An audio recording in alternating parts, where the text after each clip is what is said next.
Here is the honest picture of Tesla. In April 2026, sales are down for the second straight year. BYD just took the crown as the world's best-selling EV maker, and the stock has dropped 20% year-to-date. The brand is bleeding, and everyone is talking about Musk's politics. The DOGE drama, the tariff war. But underneath all that noise, Tesla is quietly making one of the most aggressive manufacturing bets in modern auto history, and almost nobody is paying attention to it.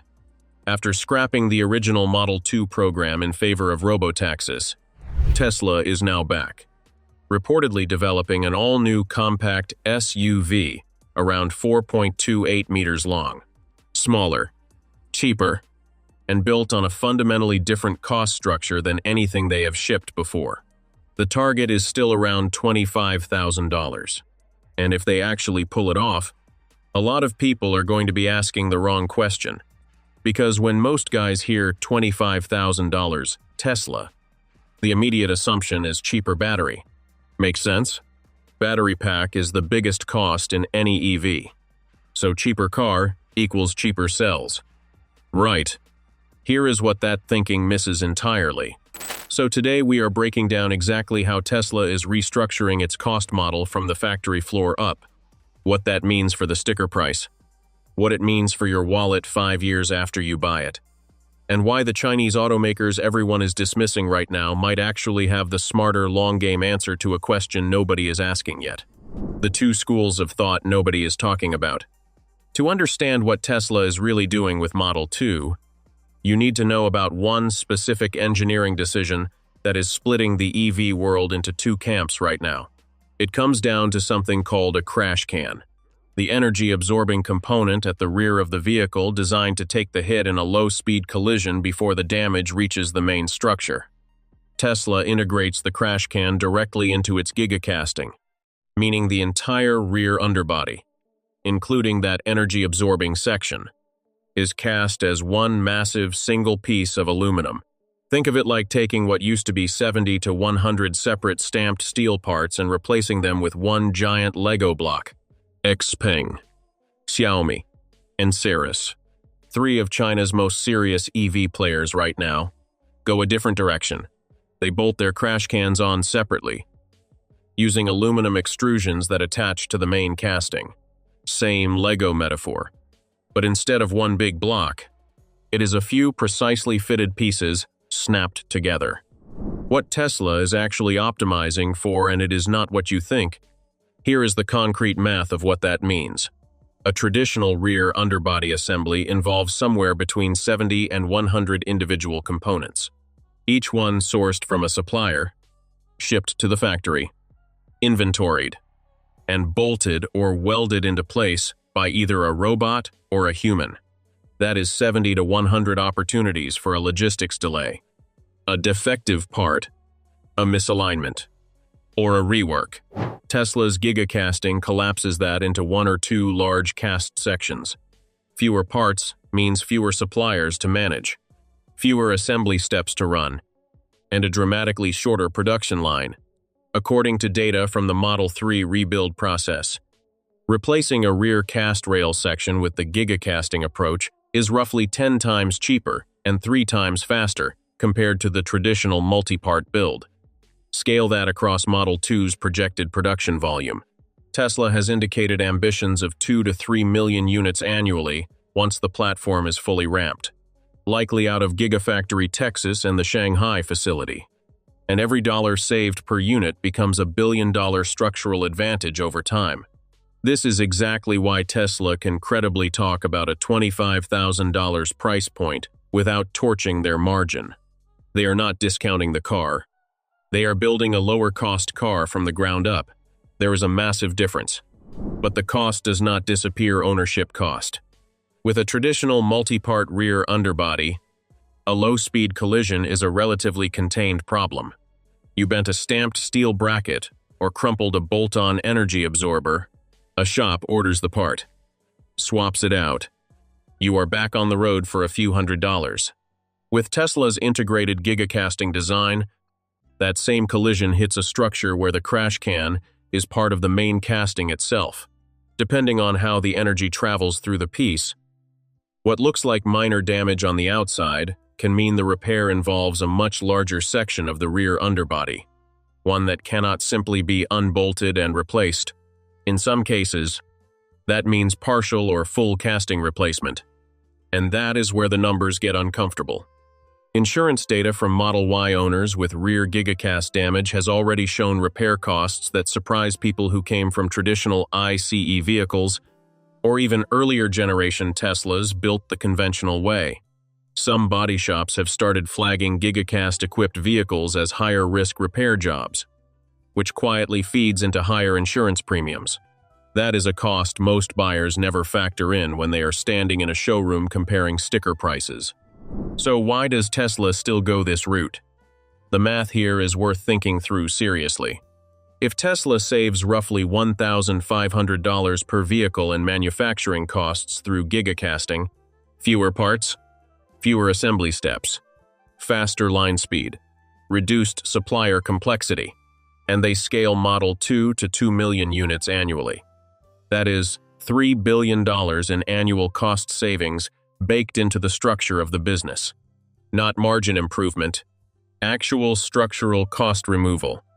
That is the kind of number that lets you price a car at $25,000 and still run a viable business, especially in a market where the $7,500 federal EV tax credit is now gone. And every dollar of sticker price matters more than it did 2 years ago. Tesla's bet is essentially a probabilistic one. Not every owner gets into a rear-end collision. In fact, the majority never do. So when you are engineering a mass-market vehicle, you optimize for the cost that hits every single unit. Manufacturing, not the cost that hits a fraction of owners in specific accident scenarios. It is the same logic airlines use when they design seats. They are not building for the one passenger who needs to recline fully flat. They are building for the average person on the average flight. Tesla is building for the average owner who drives to work, plugs in at home, and never sees a body shop. So yes, Tesla is making a trade-off. They are accepting that a subset of owners will face higher repair costs on specific damage scenarios in exchange for a manufacturing cost structure that lets them compete at a price point no Western automaker has come close to hitting. Whether that trade-off is worth it depends entirely on which side of that collision statistic you end up on. What Model 2 actually changes in the market? The obvious headline is price. At $25,000, Tesla is a psychologically significant number in a way that $37,000 or even $32,000 simply is not. It is the threshold where an EV stops being a considered purchase for environmentally conscious early adopters and starts being a legitimate option for the guy who has been buying $22,000 Corollas his whole life and just wants reliable, cheap transportation. That is a completely different buyer pool, and it is massive. But the price headline is actually the least interesting part of what Model 2 does to the market. 3 other dynamics are worth watching much more closely. The first is resale value, and this is where the gigacasting trade-off starts to compound in ways that are not obvious yet. Right now, used Tesla prices have already taken a hit. A combination of brand perception issues, the end of the federal tax credit driving down new car prices, and an overall softening of EV demand in the US market. When Model 2 hits at $25,000 new, it puts direct downward pressure on every used Tesla sitting above that price point. The second variable is insurance, and this one is already moving. Several major US insurers have been quietly adjusting their actuarial models for Gigacast-equipped Tesla vehicles based on observed repair costs from Model Y rear-end claims over the past 3 years. If Model 2 scales to 2 million units annually as targeted, insurers will have an enormous real-world dataset within 2 years of launch, and premium adjustments will follow the data wherever it leads. For a buyer making a $25,000 purchase decision, an extra $400 to $600 per year in insurance premium is meaningful. It is the equivalent of adding $3,000 to $5,000 to the real cost of ownership over a 5-year period. The third dynamic is competitive pressure. And this is where it gets geopolitically complicated in a way that is genuinely hard to model right now.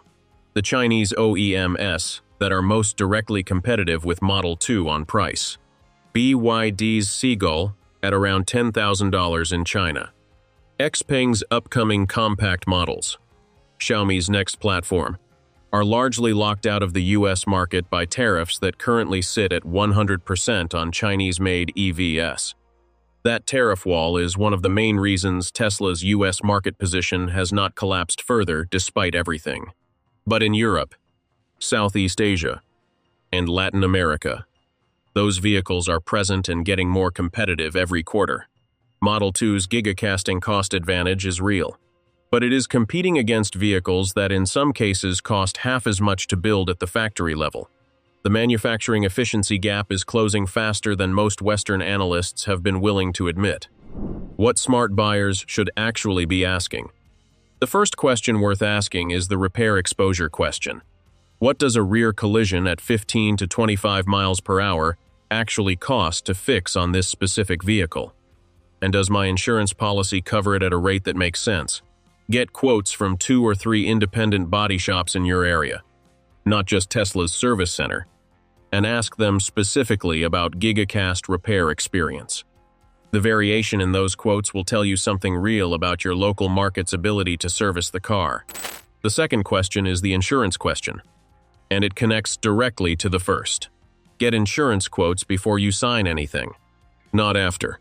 Run the comparison against a similarly priced competitor, whether that is a base Model 3, a Hyundai Ioniq 6, or whatever else is in consideration. If the premium differential is $300 or more annually, that is real money over a 5-year ownership period that needs to factor into your decision. The third question is the resale question. What does the used market for this vehicle look like in 3 to 4 years? Given that new units will still be available at $25,000 and repair cost data will be more widely known. Here is what I want to know from you when you are shopping for a car. Do you actually think about total cost of ownership? Or do you go straight to the sticker price and monthly payment, and if a $25,000 Tesla showed up in your driveway tomorrow, would you take it? Or does everything happening with the brand right now make you hesitate? Drop your answer in the comments. I read every single one. If this breakdown gave you something to think about, hit the like button. It genuinely helps the channel reach people who care about this stuff. Subscribe and turn on notifications so you do not miss what is coming next. Because the Chinese EV story we touched on today, that deserves its own deep dive. And it is coming soon.